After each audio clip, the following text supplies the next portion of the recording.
L'email de ma mère est arrivé jeudi matin. Ligne d'objet. Détails finaux pour le week-end. De remise des diplômes d'Alex. Rachel. Nous sommes tellement excités pour la remise de diplôme d'Alex en médecine samedi.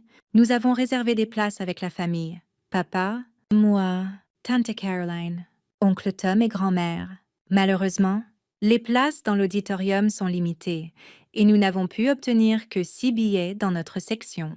Comme tu as eu des problèmes de fatigue ces derniers temps, nous avons pensé que tu préférerais regarder la diffusion en direct depuis la chambre d'hôtel. Comme ça, tu pourras te reposer et tu n'auras pas à affronter la foule. Nous fêterons ça ensemble au dîner après. Bisous. Maman, je l'ai lu 3 fois, les mains tremblant légèrement. Non pas d'émotion, mais des tremblements musculaires qui étaient devenus constants au cours des 8 derniers mois. Mon petit frère Alex obtenait son diplôme de l'école de médecine Cornerstone, réalisant le rêve de nos parents d'avoir un médecin dans la famille.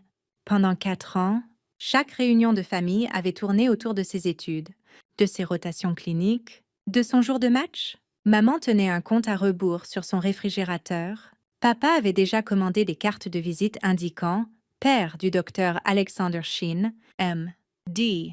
Quand j'avais commencé à ressentir des symptômes il y a 18 mois, une fatigue écrasante, une faiblesse musculaire, des difficultés à avaler, je les avais d'abord ignorées. J'étais chercheuse dans une entreprise de biotechnologie et je travaillais de longues heures. Le stress et l'épuisement semblaient des explications raisonnables, mais les symptômes ont empiré. J'ai commencé à tomber fréquemment.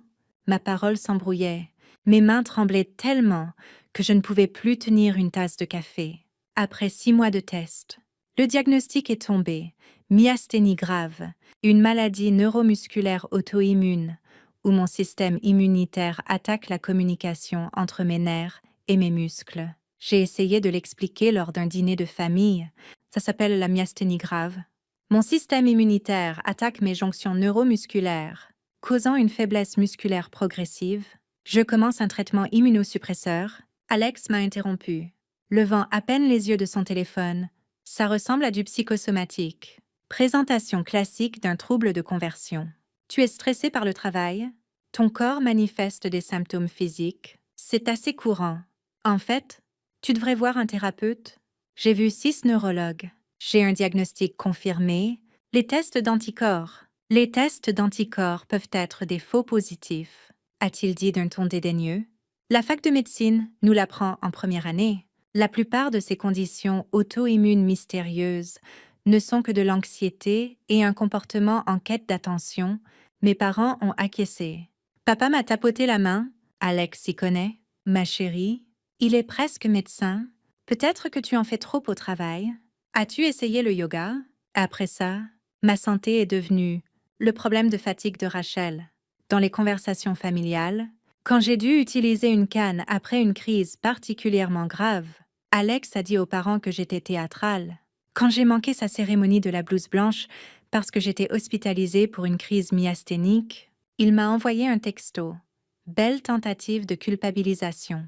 Très subtile. Ce qu'ils ignoraient, ce que j'avais cessé d'essayer d'expliquer après avoir été constamment écartée, c'est que mon cas était devenu médicalement significatif. Ma neurologue, le docteur Patricia Morgan, était l'une des principales chercheuses en troubles neuromusculaires auto-immuns. Ma présentation de la maladie était assez inhabituelle pour qu'elle me demande de participer à une étude sur la myasthénie grave, résistante au traitement. Cette étude était menée en partenariat avec le département de neurologie de l'école de médecine Cornerstone. Mes dossiers médicaux, anonymisés, étaient utilisés dans le programme de neurologie de 4e année comme exemple de gestion de maladies auto-immunes complexes. Le docteur Morgan l'avait mentionné nonchalamment lors d'un rendez-vous. Votre cas enseigne actuellement aux étudiants en médecine. Vous contribuez à l'éducation des futurs médecins, y compris, sans le savoir, à celle de mon frère. Ce qu'ils ignoraient surtout, c'est que le docteur Morgan n'était pas seulement ma neurologue. Elle était la doyenne de l'école de médecine Cornerstone. Elle avait été promue à ce poste administratif il y a 2 ans, mais elle maintenait toujours une pratique clinique et un programme de recherche. Alex avait mentionné sa doyenne en passant. Le docteur Morgan prononce le discours de remise des diplômes. Elle est intense. Tout le monde la craint. Je n'avais rien dit. À quoi bon? Il n'écoutait pas de toute façon. J'ai regardé à nouveau l'email de maman, la suggestion de la diffusion en direct. Trop fatiguée pour la foule, comme si ma maladie neuromusculaire progressive n'était qu'un peu de somnolence. J'ai répondu simplement « Je m'occuperai de mes propres arrangements ». À samedi, puis j'ai appelé le bureau du docteur Morgan. Son assistante a répondu « Rachel, comment allez-vous? Prête pour samedi ?» Samedi, la cérémonie de remise des diplômes. Le docteur Morgan m'a demandé de vous réserver une place dans la section des professeurs. Elle veut que vous soyez là quand elle présentera les prix de recherche. Votre étude de cas fait partie de la reconnaissance d'excellence en neurologie. J'ai retenu mon souffle. Elle présente mon cas à la remise des diplômes, la version anonymisée. Oui, ça fait partie de la vitrine du département de neurologie, qui met en lumière comment l'apprentissage des étudiants se traduit en impact réel sur les patients.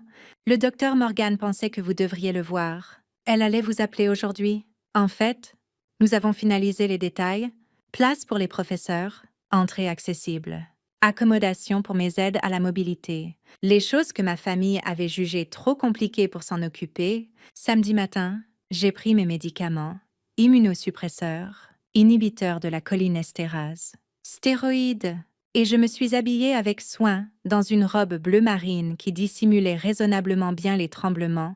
J'ai apporté ma canne, non pas parce que j'en avais toujours besoin, mais parce que la remise des diplômes impliquait beaucoup de marches et que j'avais appris à être réaliste sur mes limites. Je suis arrivée tôt à l'auditorium de Cornerstone. L'entrée des professeurs avait un accès en rampe et un parking réservé. Le docteur Morgan m'a accueillie à l'intérieur, son expression chaleureuse mais professionnelle. Rachel, merci d'être venue. Comment vous gérez-vous? Aujourd'hui est une bonne journée. Pitosis minimal. Tremblement contrôlé. Excellent. Vous êtes assise au deuxième rang de la section des professeurs, à côté du chef du département de neurologie. Pendant mon discours, je discuterai de l'importance d'écouter les patients et de reconnaître les présentations de maladies complexes. Votre cas, anonymisé bien sûr, sera référencé comme un exemple où la persistance diagnostique a porté ses fruits. Est-ce qu'Alex sait que je serai là? Son expression a vacillé.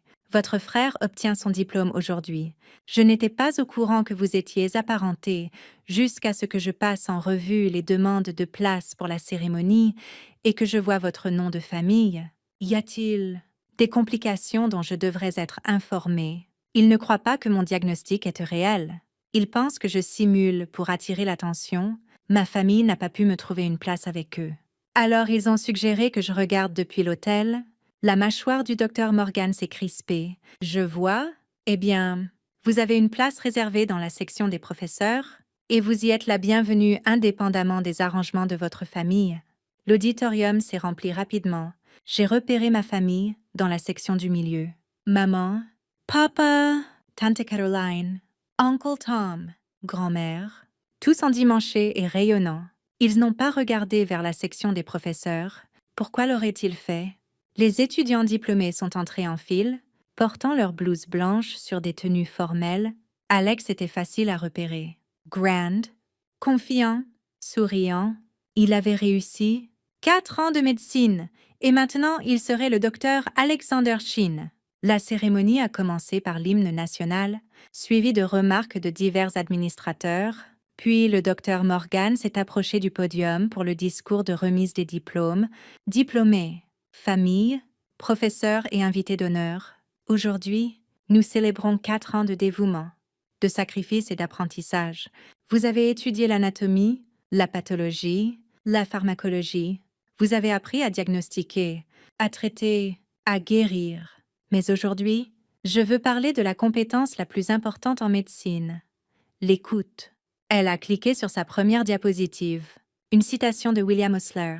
Écoutez votre patient, il vous dit le diagnostic. Dans vos carrières, vous rencontrerez des patients dont les conditions ne correspondent pas aux présentations de manuels, des patients dont les symptômes semblent incohérents ou inexplicables, et vous serez tenté, parce que vous êtes humain, d'écarter ce que vous ne comprenez pas immédiatement, d'étiqueter la complexité comme psychosomatique, de supposer que le patient exagère ou cherche l'attention. L'auditorium était silencieux, attentif. Je veux partager un cas que nos étudiants en neurologie ont étudié cette année.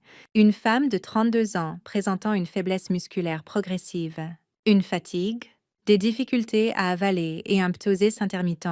Les symptômes initiaux étaient légers, faciles à attribuer au stress ou à des facteurs de mode de vie. Mais la patiente était persistante. Elle savait que quelque chose n'allait pas. Mon cœur battait la chamade.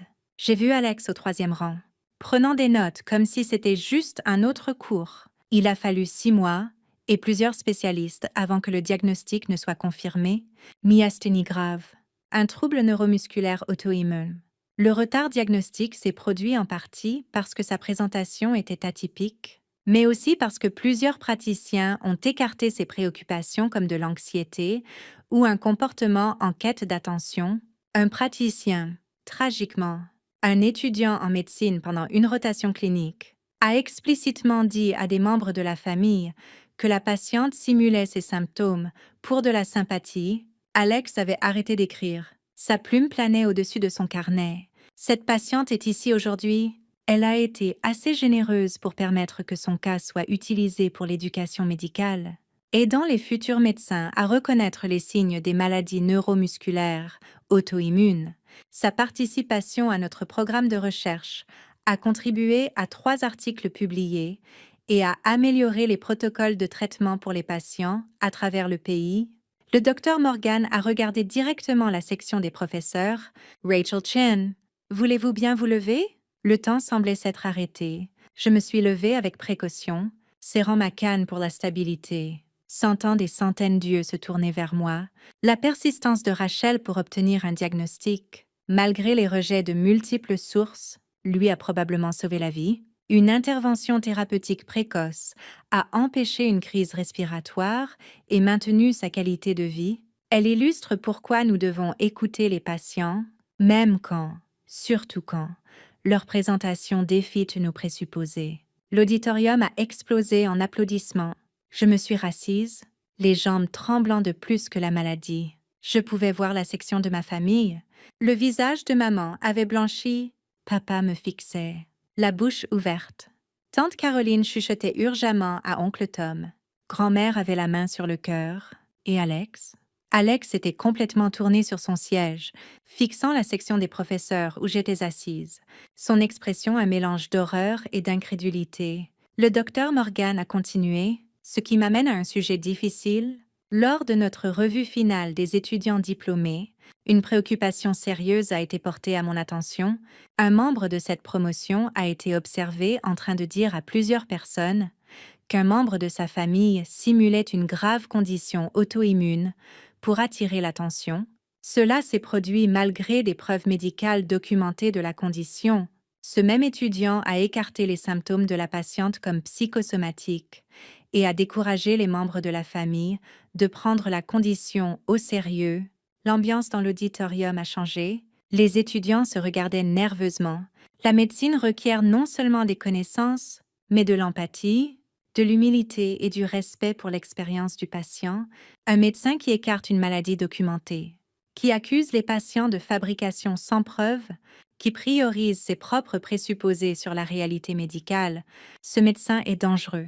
Ce médecin blessera des gens. Elle a fait une pause, son expression sévère. Le serment d'Hippocrate inclut le principe d'abord, ne pas nuire. Un étudiant qui a déjà démontré une volonté de nuire à un patient par rejet et gaslighting médical n'a pas gagné le droit de prêter ce serment. Pas encore. Alex avait pâli. Par conséquent, en attendant une revue formelle par le comité d'éthique de l'école de médecine, le diplôme d'un étudiant sera retenu lors de cette cérémonie. Cet étudiant devra compléter une formation supplémentaire en éthique médicale, en défense des patients et en reconnaissance des troubles auto-immuns avant d'être autorisé à obtenir son diplôme. L'étudiant en question a été notifié et me rencontrera immédiatement après cette cérémonie. Le silence était assourdissant. Puis des murmures ont éclaté à travers l'auditorium. Les étudiants se tournaient pour se regarder, essayant de deviner qui était visé, mais je savais, et à la façon dont Alex s'était affaissé sur son siège. Il savait aussi. Le docteur Morgan a conclu son discours avec les remarques inspirantes habituelles sur la noblesse de la médecine et la responsabilité des médecins. La cérémonie a continué. Autre prix, reconnaissance, la remise des diplômes. Quand le nom d'Alex a été appelé, il y a eu une pause confuse. Le docteur Morgan a annoncé simplement « Alexander Sheen, diplôme en attente de revue éthique ». Alex a traversé la scène sous des applaudissements épars et incertains. Il n'a pas reçu le dossier du diplôme. Il a serré la main du docteur Morgan et est sorti de l'autre côté, le visage inexpressif. Après la cérémonie, l'auditorium a explosé en conversation chaotique. Ma famille s'est frayé un chemin à travers la foule, vers la section des professeurs. Maman m'a rejointe la première, le visage strié de larmes. Rachel. Oh mon Dieu! Rachel, tu es la patiente? L'étude de caisse. Tout ce temps? Oui.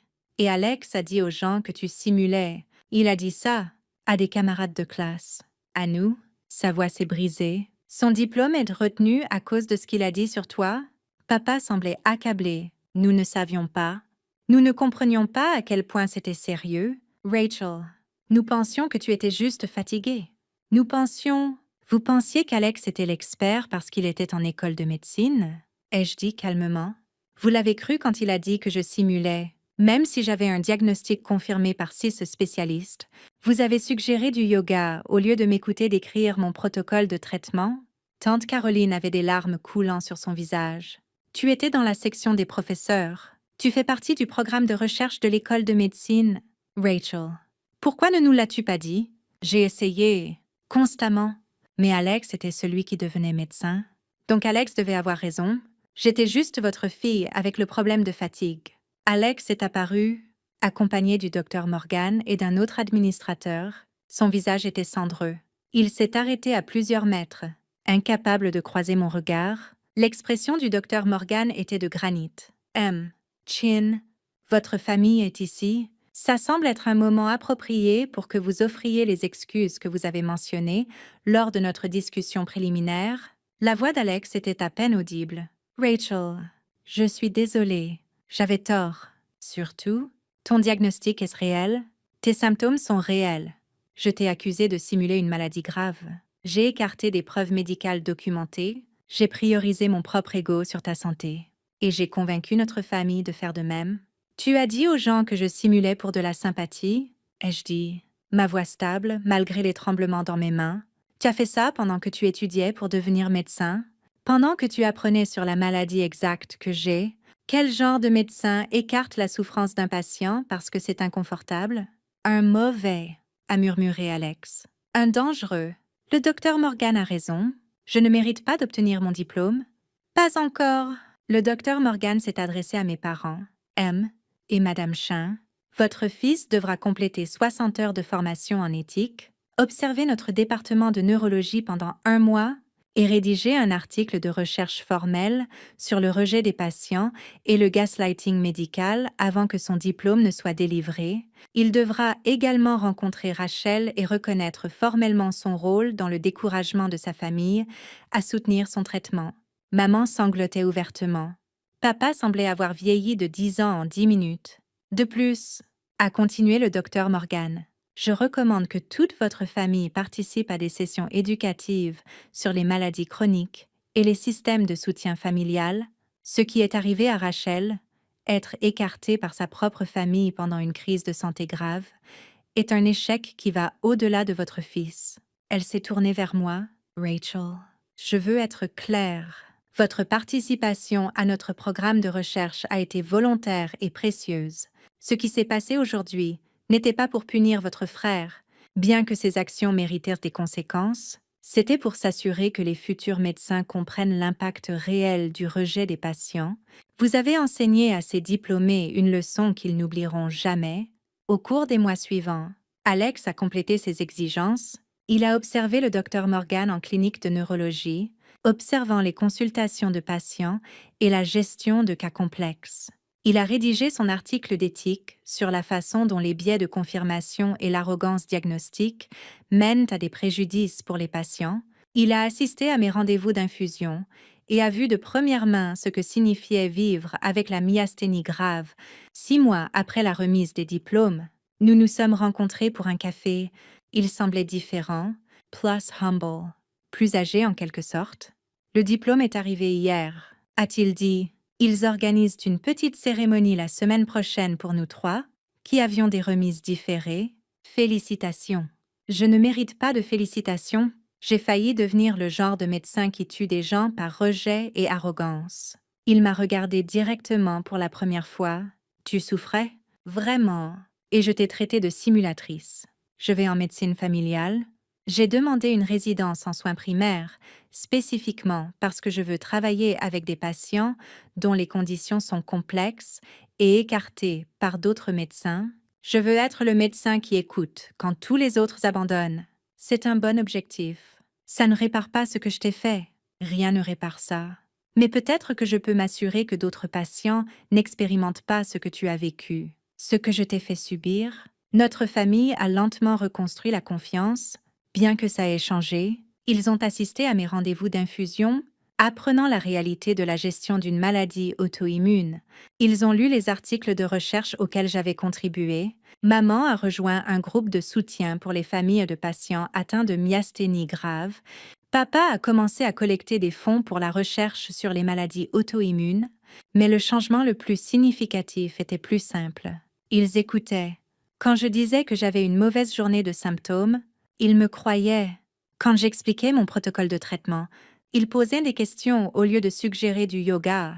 Quand j'avais besoin d'aide à la mobilité, ils faisaient des accommodations au lieu de suggérer que j'étais théâtrale. Alex a finalement obtenu son diplôme et commencé sa résidence. Il m'a envoyé une photo de sa blouse blanche avec son nom brodé au-dessus de la poche. Alexander Chin, M.D. En dessous, il avait ajouté un pins, un ruban violette, le symbole de la sensibilisation à la myasthénie grave. Sa légende disait, en l'honneur de ma première enseignante, qui m'a appris que écouter les patients n'est pas seulement une bonne médecine, c'est la seule médecine qui compte. Ils apprenaient tous, et pour la première fois depuis mon diagnostic, je ne combattais plus ma maladie seule.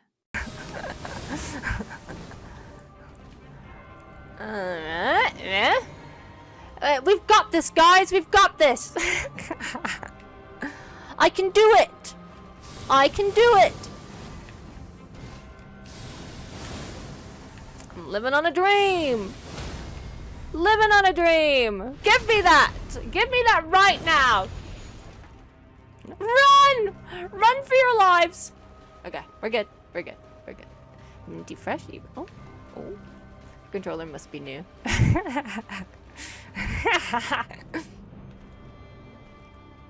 It's a touchy subject.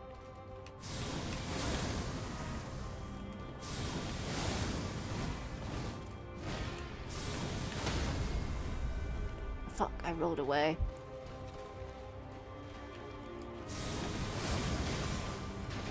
Yup. No flash phase 2, right?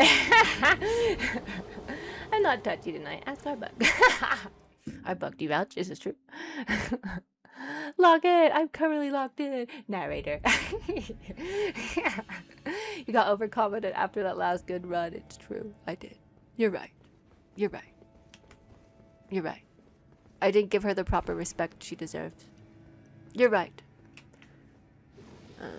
I know nothing. No. I know nothing. You know some things. At the very least. Hey, girl. Don't miss. Set the tone. Set the tone. Run.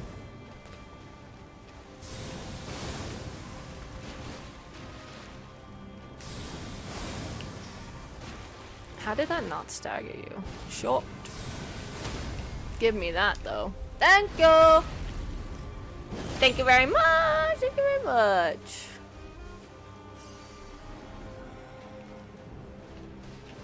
Oh god. 1, 2, 3, 4. All of them! I dodged all of them! Get fucked! Get fucked!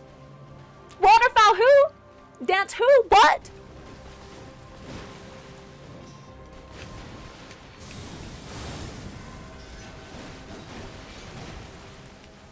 Fuck. Oh, shitty timing. Did you see that? That was pretty clean. I can't lie. I'm pleased. I'm pleased. Thanks for witnessing. Thanks for seeing that, guys. Oh god. Fucking fuck. Leave me alone! Can I recover? Damn, she's pissed. She's pissed! She didn't like what I said about her dance. She didn't like what I said. Run! Run from me! You're scared. I know it. Give me it. Thank you.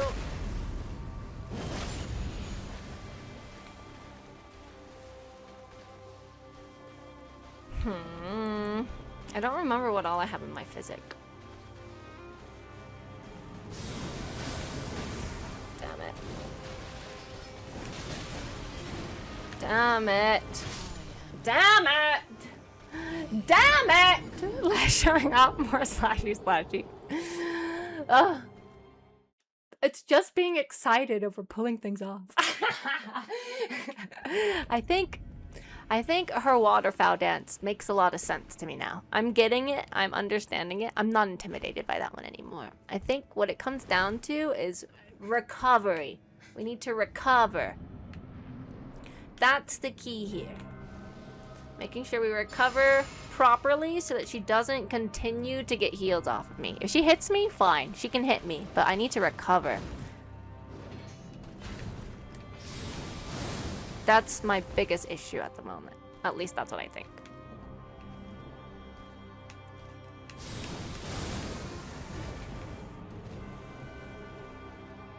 Panicking. The panicking. It's always panicking. Okay. The slope's kind of hard to judge the distance. I just wait for it to get really close.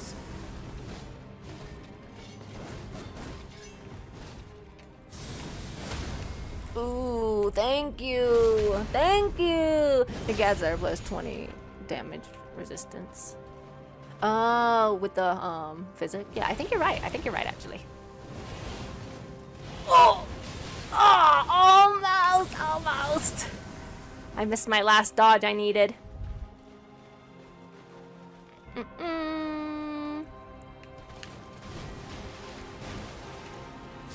It's too far. Thank you for waiting. Thank you. I like that. I like it when you do that.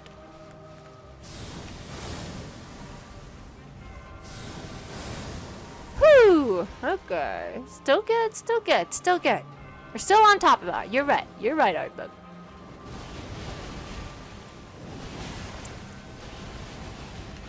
Okay. Not too shabby. Not too shabby. That's not good. We'll use that one.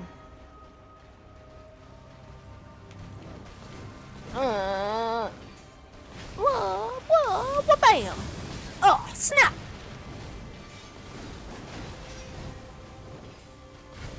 I need to heal.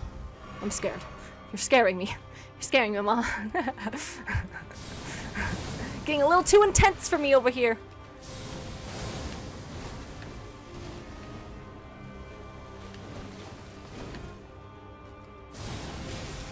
Damn it. Oh, damn it. Not good, not good. Recover, remember? Recovery. Whew. Damn it. I'm fucked.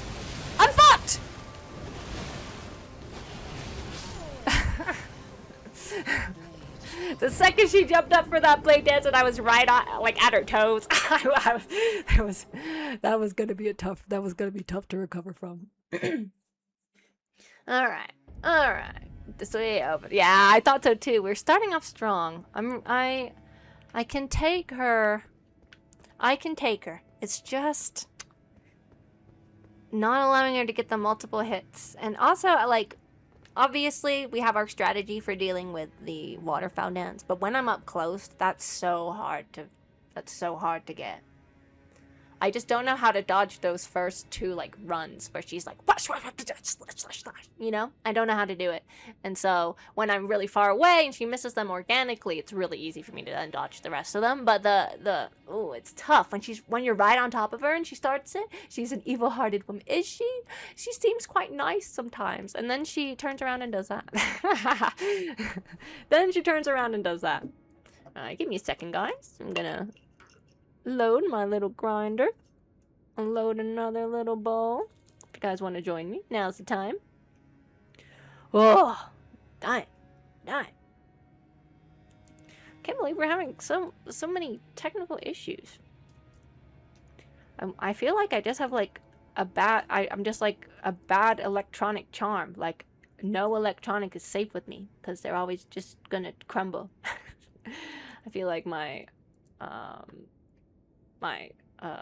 consoles don't run perfectly, my phone doesn't run perfectly, my computer isn't running perfectly, my work computer just got replaced. Oh. It must be all the water I'm pouring on all my electronics every single day. Must not be good for them. I thought you were supposed to water them every day, my bad. I'm toasted with you. Cheers, nice. Thank you, Horseman. Thank you. Cheers to cheers. Steak has steak. Steak has steak. Who are you talking? Are you talking about me, Malice? Or are you talking about our queen right here? Cause she is something. You're not wrong. Are you talking about the stank that I'm putting in my grinder? Oh snap! See what I did there? That was good. Write that down. Do you have the Flame of the Fell God incantation? I don't think so. Let's see. Where'd that be? Can I see them here? Yeah, I can. Flame of the Spell God. Fell God. Fell God. Flame of the Fell God. Flame of the Fell God. No. Negative. Negative. Are they at least growing? Yeah.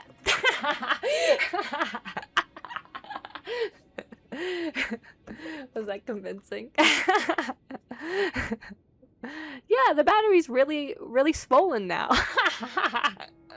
All the batteries on all my PCs they've all grown significantly. I thought it was a good sign, right? And if you have water cooling, they need more water.